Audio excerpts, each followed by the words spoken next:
Okay, so what we need to look at now is some other ways to calculate delta H's. So we did Hess's law already, where we were looking at reactions and combining them together. So using the same principles behind Hess's law, there are two other ways to do it. One is by using bond energies. So the idea behind this is we're going to look at what would happen if we took, so we've got, all our reactions are going to be reactants go to products. So we said Hess's law means it doesn't matter how you get there. So one approximation we could make is, hey, what if we broke every bond in the reactants? So we just calculated that. What's the energy for every bond breaking? And what if we form every bond on the product side? So what if I basically take my molecules, my reactants, break them up all into individual atoms, like little pieces of Legos, and then put them all back together on the product side? I think it's important to mention that for understanding the way chemical reactions work, this is basically never how this actually happens. So this isn't what's really going to happen in chemistry. You're not breaking every single bond and making them. But what Hess's law tells us is we could do the calculation assuming that happens, and we'll get the right answer because it doesn't matter how you get there. So this is one of those, hey, it's path independent. Let's just break all the bonds and then make them all.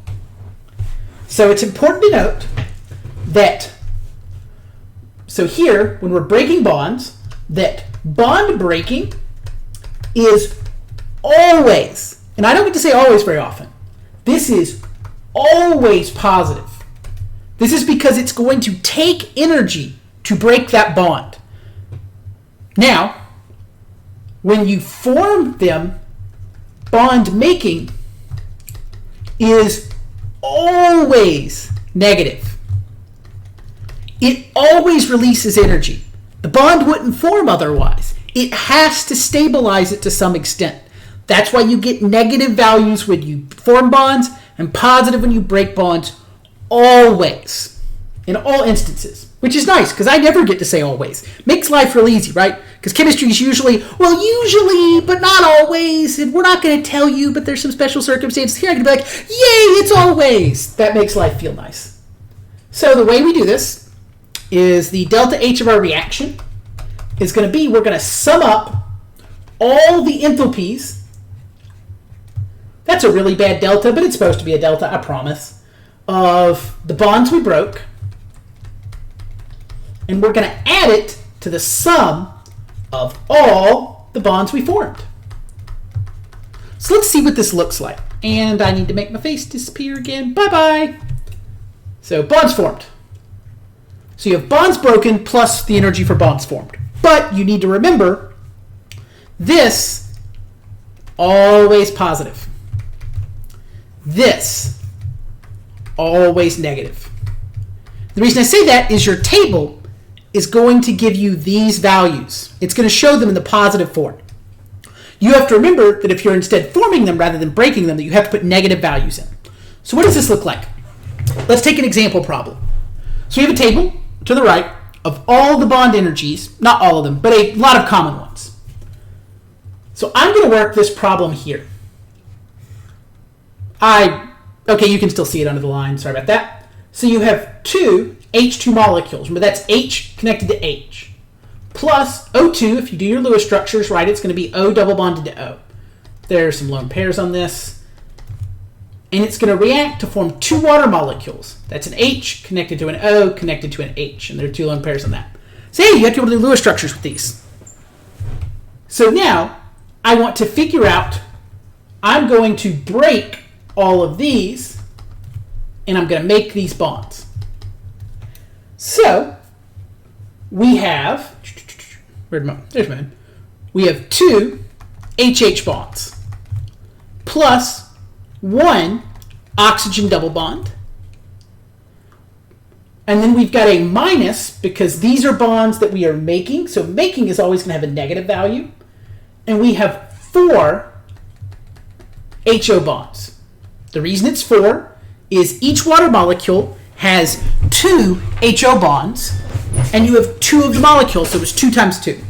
If you had 3 water molecules, it would have been 6 HO bonds. So now we just have to look up these values in the table to the right. So this will be in your textbook. So HH will be 436 kilojoules per mole for that. Plus we only have 1 double bonded oxygen, and that's going to be 498 kilojoules per mole. And then we're going to subtract 4 times our HO bond, 464 kilojoules per mole. And I put these brackets because sometimes you're going to have more than one type of bond, so you need to make sure to sum them all up and then subtract all of them. So now, this is just a case of putting some numbers in my calculator. And we're going to assume I can do that okay. And I'm going to get that the delta H for this reaction is negative 486 kilojoules per mole. Now, I want you to try this problem with the second example below. I want you to try the CH4 plus water goes to H2 plus CO2. So give that a try, pause me, and find an answer. Okay, now I'm going to solve it. Okay, solve this. So, we have CH4. That's going to be CHHH. And there's only one of them. Plus we have 2, and we did this in the last problem, so we know that one. It's going to react to form, hey, 4, we did this one as well, plus 1 CO2. So that's going to be O double bonded to C double bonded to O if we do our Lewis structure, right? So now we have 4 CH bonds plus 4 HO bonds minus, in brackets, 4 H bonds plus 2 C double bond O. Now, let's look up our values. Our CH bond is 414. And I'm just going to put my units at the end. These are all in kilojoules per mole. So I'll make a note somewhere to remind myself. But we'll do that at the end. So plus 4 times 464. Now minus 4 times HH is 436 plus 2. Now I'm going to point out something. You see this little star here? In exactly CO2, there's a different value. That's why I did this one. In case it comes up in your homework somewhere, you'll know, oh, for CO2 I have to look up, it's a slightly different value. So now, I'm going to do this in 2 steps. I'm going to add all these up. So there's my pen. We have 3,512 kilojoules per mole minus, and I'll do those. And then I'll combine them. Minus 3,342 kilojoules per mole. And then when we combine those two, we will find that our overall answer was pretty small, even though both of those answers were kind of big. We got 170 kilojoules per mole as our delta H. So this is how you do it for bond energies. Most of the bond energy trick is making sure you do your Lewis structures correctly if you have to do them. And I say if, because if it's a really complex structure, I'll give it to you.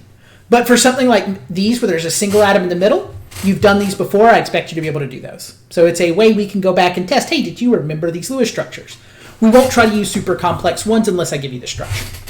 So this is one way to calculate enthalpies. Now there's a second one. Or sorry, there's a third way, right? Because we did the initial Hess's law examples where you combined equations. We did bond energies.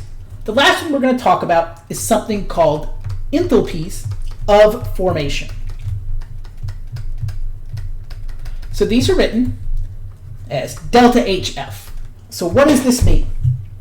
This means that we are working, so it has a bunch of technical meanings because these are something we can look up because there's lots of different states a substance can be in. So we need a standardized way to talk about it. So if you're working with an enthalpy of formation, we assume that it's going to be its standard state. What does that mean? If it's a pure gas, it's going to be at 1 atmosphere of pressure. If at 1 atmosphere instead it's a solid or liquid, we'll treat it like that, and we don't have to worry about, and so solid or liquid at 1 atmosphere, we treat it as that. And finally, it's usually 25 degrees Celsius. You'll occasionally find tables at other temperatures, but that's what we usually do. Note, this is not STP. And I know that's frustrating because standard temperature and pressure sounds like, oh, that should be the standard. but these are usually going to be 25 degrees Celsius because that's what we're actually going to work at in labs more often. And then finally, if you have a solution, it's going to have a concentration of 1 molar. So what we're looking up for is we're looking up delta H's of formation, which what this is going to represent is the enthalpy change for making that molecule.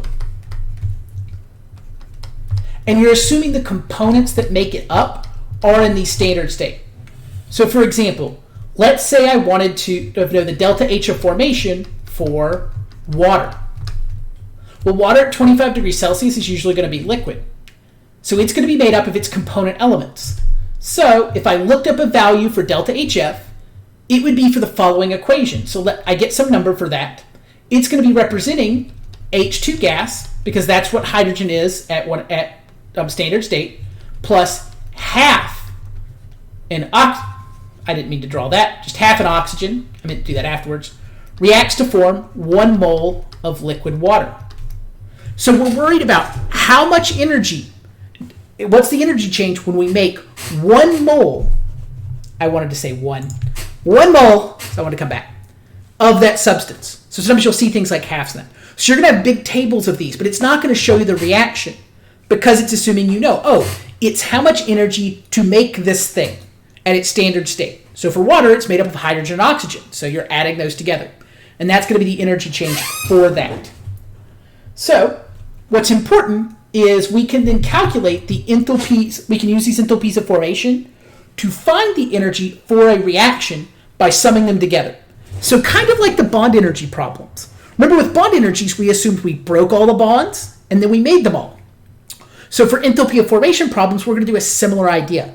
We're going to say, what if we broke all the molecules on the reactant side and made all the reactants on the product side? So these are enthalpies of formation. So that's making the things on the product. And if you do the reverse, if you break it, well, that's just the negative of whatever you got for formation. So if it takes 300 kilojoules of energy to make something, it's going to release 300 kilojoules of energy if you break it apart.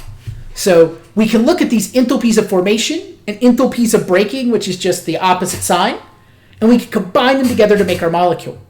So what does this look like? Because I said a bunch of words, but I think that can be hard to see. Let's look at this with an example.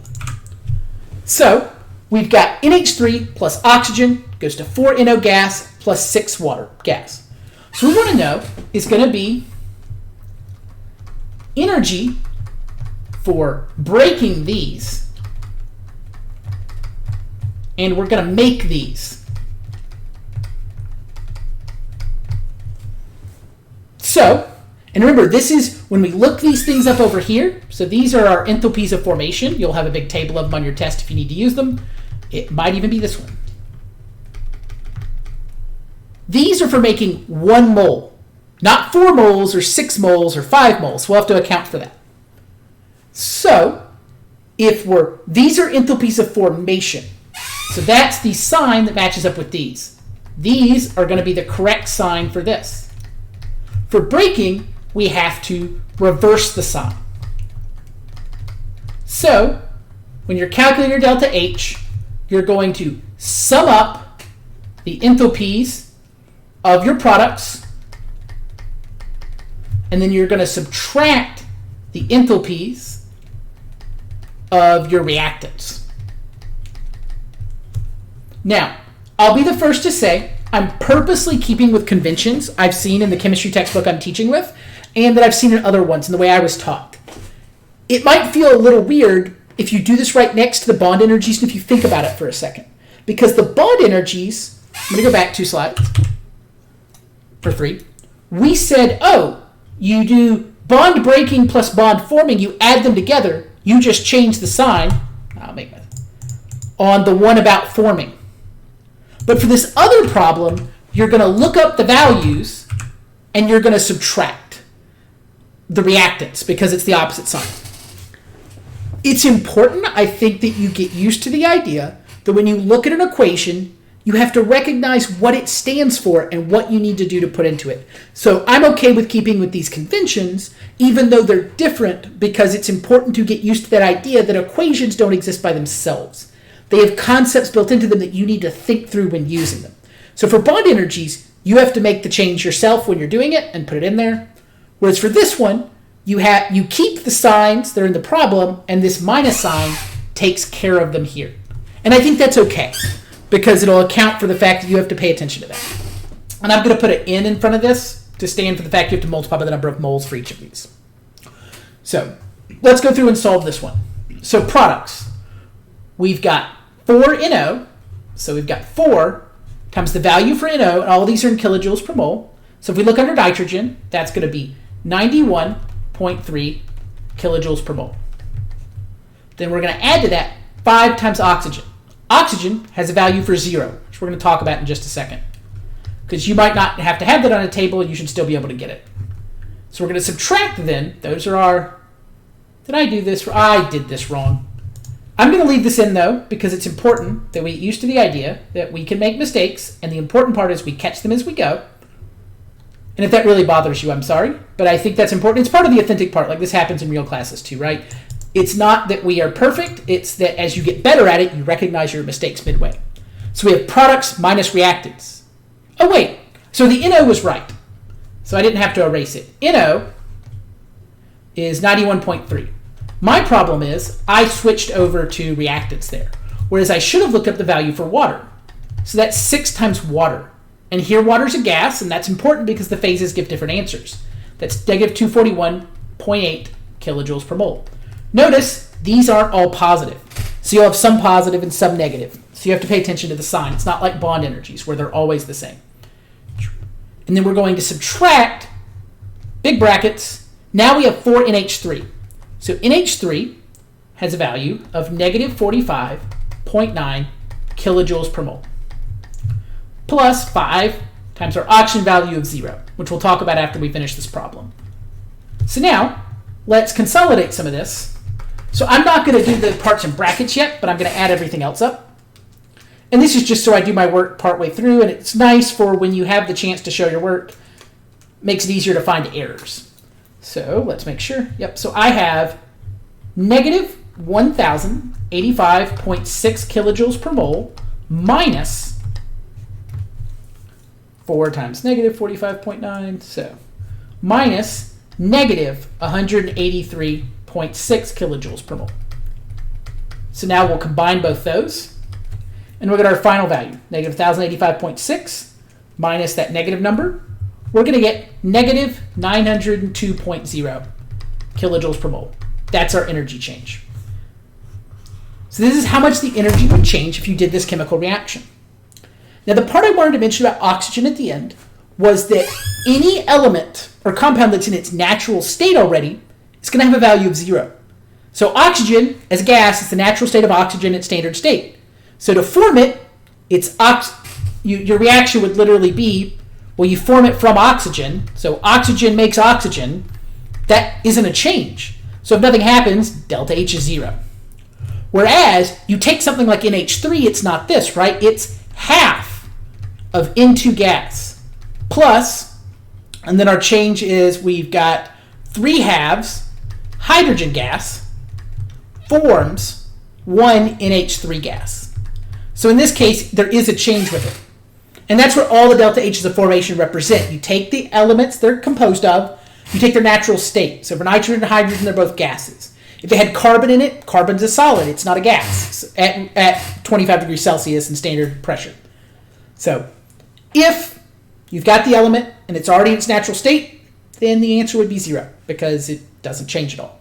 And so that's why it shows up there's a number of zeros in this table. Those are for the substance is already in its natural state. So we just set what that value was. We said the natural state that we're going to talk about is the element, what its natural form would be at 25 degrees Celsius and a pressure of 1 atmosphere.